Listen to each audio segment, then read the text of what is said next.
few months ago, I matched with a girl on Tinder named Kara. She was cute. Brown hair, sharp cheekbones, messy smile that made her look like she didn't take herself too seriously. Her bio said she worked as a vet tech and loved quiet nights over loud bars. It felt like the universe had handpicked someone compatible with me. We had an easy conversation, no forced small talk. After a couple days, she suggested we meet. "Let's skip the awkward texting phase," she wrote. "How about dinner this weekend?" Most girls don't make the first move like that, so it caught me off guard, but in a good way. If only I had realized that enthusiasm can be a red flag. We met at a casual Italian place near downtown. When she walked in, I almost didn't recognize her, not because she looked different, but because she looked better, more alive than her pictures. She smiled like she knew exactly what you were thinking before you thought it. She hugged me immediately, a long hug, too long. "I'm so glad you're real," she said. We sat, ordered drinks, talked about work, family, music. She listened intensely, maintaining eye contact in a way that bordered on aggressive. At one point she said, "You seem exactly like the kind of guy I could trust." I laughed awkwardly. "We met 20 minutes ago." "I know," she said, swirling her wine. "But some people just feel right." It should have sent a chill down my spine. Instead, I blamed it on nerves or excitement. The only moment that made me pause was when our waiter came by. Kara's smile vanished instantly. She stared at him without blinking while he took our plates, stared in a way that made him visibly uncomfortable. He walked away without making eye contact again. "Everything okay?" I asked. She snapped out of it immediately. "Yeah, sorry, I just zoned out." I told myself it was nothing. That became a pattern. After dinner, she asked if I wanted to keep hanging out, maybe drive around and talk. Something about her tone made me uneasy, but I agreed. Stupid decision number 2. Her car smelled overwhelmingly like vanilla and something chemical underneath. The back seat was messy, blankets, clothes, empty energy drink cans, but the passenger seat was spotless, like it had been prepared for me. She drove with one hand glancing at me between sentences. "So, be honest," she said. "Do you think we're going to see each other again after tonight?" "Yeah, sure," I said. She grinned too wide. "Good. I hate wasting my time." For a few minutes, we just cruised silently. I noticed she wasn't heading back toward the restaurant, or any part of town I recognized. "Where are we going?" I asked. "I want to show you something," she said. "Where?" "You'll like it. Just relax." Every hair on my neck stood up.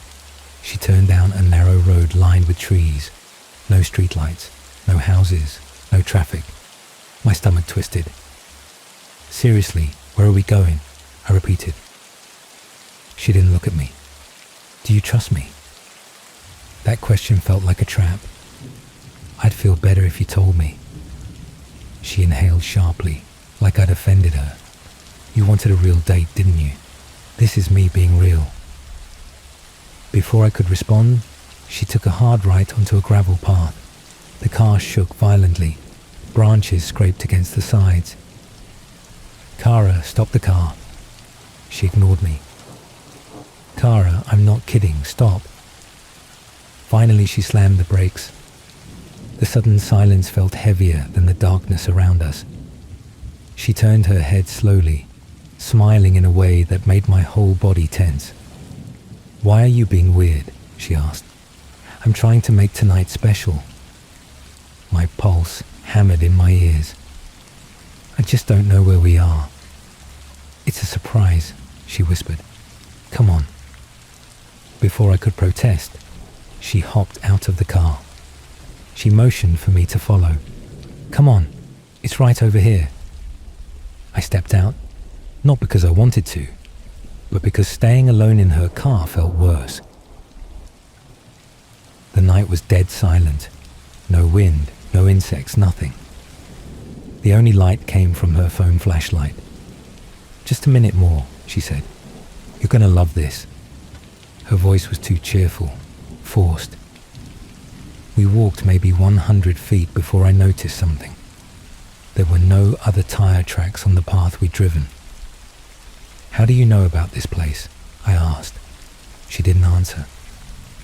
"Cara," I said louder. "Where are we going?" Then she stopped walking, turned to me slowly, and said in a flat voice, "I need to ask you something." My chest tightened. "Okay. Do you ever feel watched?" She stepped closer. "Like someone's following you, studying you?" I took a step back. "No. Why?" She smiled again, tight, unnatural. "Lucky you."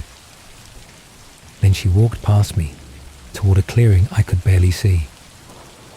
Everything in me screamed to run, but then something new caught my eye. A second light, not from her phone. A beam of light in the trees ahead, small. Someone else was out there. My throat dried instantly. "Cara, who is that?" She froze, didn't turn around.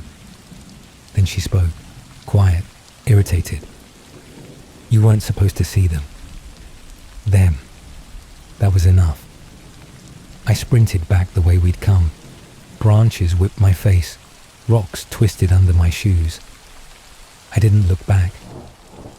I could hear her footsteps behind me, fast, uneven, angry. She screamed, "Just stop." I hit the gravel road and nearly slipped, but I kept running until I reached her car. I yanked the handle. Locked, of course. Her keys were probably in her pocket. Her screaming grew closer. I bolted past the car and down the gravel path, praying it led back to the road. It felt like forever. Every crunch of gravel sounded like someone gaining on me. Every breath tasted metallic. Finally, I saw the faint glow of a distant streetlight. I didn't stop until I hit pavement. I stood there panting, hands on my knees trying not to collapse. My phone battery was at 5%, but I called 911 anyway. Before the operator could finish her greeting, a voice called out from behind me. "You okay?" I spun so fast I nearly fell over. A guy stood near the tree line, early 30s, hoodie, jeans, hands in pockets. I stepped back immediately. "Who are you?" He raised his hands calmly. "Hey, relax. I'm not with her." My stomach tied itself in knots. "Then why are you out here?" He gestured behind him. "I live up that hill." Heard yelling. He paused. "You running from the girl with the car?" My blood froze. "Yes," I said. "Did you see her?" "Oh yeah. She was looking for you, screaming your name." I swallowed hard. "Did she go back to her car?" "She walked past it," he said. "Went back into the woods." My phone buzzed. 911 finally connecting. I turned away for 1 second to talk to the operator. When I turned back, the guy was gone. No footsteps, no sound, just gone. Like he'd stepped backward into the dark. I didn't wait to find out who he really was. Police arrived 15 minutes later. I told them everything. Dinner, the detour, the woods, the second flashlight, the stranger. They searched the area. Cara's car was gone. No footprints, no sign of her, no sign of the stranger. The gravel road led to a private hunting property. The owner swore nobody was allowed up there. When police looked up Cara's Tinder profile, it had been deleted, her number disconnected. Her full name didn't match any DMV records. Her photos didn't show up anywhere else online. They told me, gently, that she probably hadn't given me her real identity. For the next few weeks, I slept poorly. Every time a car slowed near my house, I froze. Every time my phone buzzed, I jumped. Then a number without caller ID started messaging me. "You ran so fast that night. Impressive. We weren't trying to hurt you. You ruined everything." But the worst one came at 3:12 a.m. on a Wednesday. "I still have your jacket in my trunk. Want it back?" The thing is, I never wore a jacket to the date that night, which means she, or whoever she was working with, took it from my house. Police, of course, traced nothing. I changed my number and moved apartments. For a while, the messages stopped. Last week, I opened Tinder again for the first time since the incident, not to meet anyone, just to see if I could get over the fear. I swiped for maybe 5 minutes, then a new profile popped up.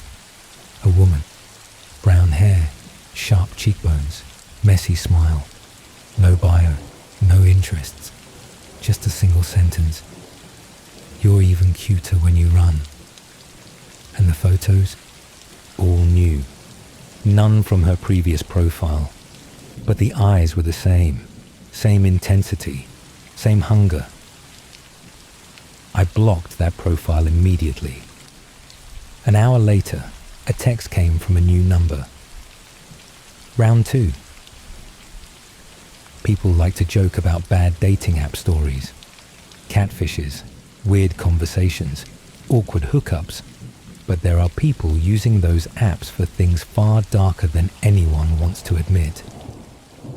I was never supposed to get out of that forest. Every time my phone buzzes with an unknown number, I wonder if she's still out there, looking for me, waiting for me, matching with other people less cautious than I was. If you're listening to this, do yourself a favor. Don't meet someone in a secluded place. Don't ignore the red flags.